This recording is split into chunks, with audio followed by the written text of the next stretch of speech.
Ну, мне не посчастливилось увидеть Ходорковского вживую, хотя на самом деле он неоднократно приезжал в Иркутскую область, в Ангарск по своим делам на НХК. Надо сказать, что проекты действительно уникальны, поскольку я даже считал, что вот эти проекты Ходорковского чем-то подменяли государство. В том смысле, что Ходорковский очень чутко смог обнаружить те дырки в наших образовательных делах, которыми у нас никто не занимался. Это учителя из сельских школ, которые не знали, что такое интернет, и которых действительно привозили, в том числе в Иркутск, в Федерацию интернет-образования, и их обучали. У нас на самом деле было не очень принято говорить о публичной политике, о публичной сфере, когда представители разных политических сил, от правых до левых, от красных до зеленых, это был как раз момент, когда всех можно было посадить за один стол и решить какие-то очень важные проблемы, в том числе там, развитие региона, там, проблемы прав человека пообсуждать. Можно было поговорить по темам. А поскольку родители у меня живут в городе Ангарске, конечно, я очень часто соприкасался с городом Ангарском и видел, как компания ЮКОС просто развивает этот город. Когда многие молодые специалисты получили квартиры от компании ЮКОС, и тем самым действительно это появился очень хороший стимул работать. Росла все время заработная плата, в город стал преображаться, то есть проводились различные конкурсы социальных проектов, которые поддерживала компания ЮКОС. И на самом деле, то есть визит Ходорковского, такой, может быть, на самом деле смешно в этом говорить, но визит Ходорковского в Ангарск это был неким праздником. В том числе, когда проводились праздники, День города, День компании ЮКОС, привозили там артисты, выступали на самом деле. Такой был маленький праздник для небольшого городка. И, конечно, когда уже компания ВНХК сменился собственник, те коллеги мои, друзья, которые в Ангарске, так сказать, были инициаторами, организаторами многих социальных проектов, просто сникли, поскольку много чего просто прекратило свое существовать. И уже сейчас мы не слышим сейчас в средствах массовой информации о том, что новая компания, которая является владельцем комбината, раздает, как-то приглашает молодежь на работу, она там предоставляет им жилье, какие-то ипотечные кредиты. То есть на самом деле подход вообще, то есть с одной стороны пришла государственная компания, которая сменила частную компанию, но подходы у нее оказались, к сожалению, не совсем государственные. То есть подходы оказались такие, нельзя сказать, что корыстные, но очень близко к этому пониманию. То есть это был такой обычный бизнесовый подход, бизнес не социальный подход, просто тупое зарабатывание денег, конечно. И вот этой социальности проектов, которые вел как компания ЮКОС, так и все остальные проекты, которые курировал лично Ходорковский, конечно, этого сейчас в Иркутске очень сильно не хватает. То есть, поскольку многие из проектов, которые существовали, они рухнули, на самом деле рухнули, и на эту нишу так никто и не пришел. То есть государство, несмотря на то, что оно стало больше денег вкладывать в некоммерческие организации, больше выделяете средств из бюджетов разных уровней, федерального, регионального, муниципального, так и не смогло во многом заменить то, что придумал один человек и его команда. Социально-образовательный проект нефтяной компании ЮКОС пришел 9 лет назад на территорию нашего региона в виде нескольких образовательных программ. Я могу рассказать о судьбе двух из них. Это молодежное движение «Новая цивилизация» и ЮКОС-классы, которые были организованы в Ангарске на базе 10-й школы.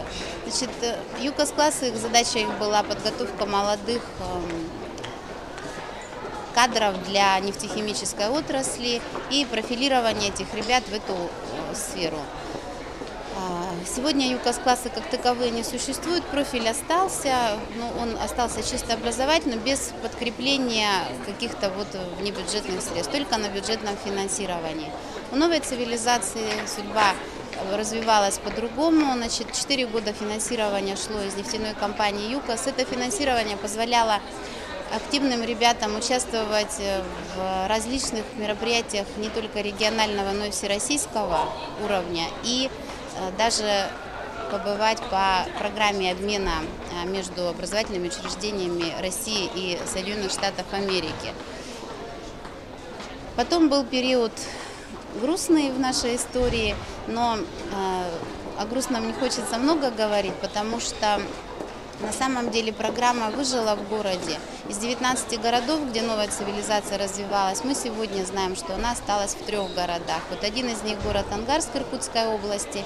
И уцелела она, я сегодня могу это точно сказать, благодаря тому кадровому составу, который был проучен во время финансирования нефтяной компании «ЮКОС». Тогда в Ангарске произошло такое сход звезд, совмещение их в яркие очень созвездия. Сошлись несколько программ.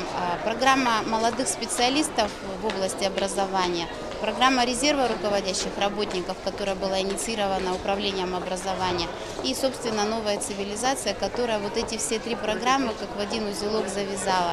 Сегодня педагоги, прошедшие обучение вот по игровым, казалось бы, технологиям, это очень успешные менеджеры в Ангарске и в Иркутске.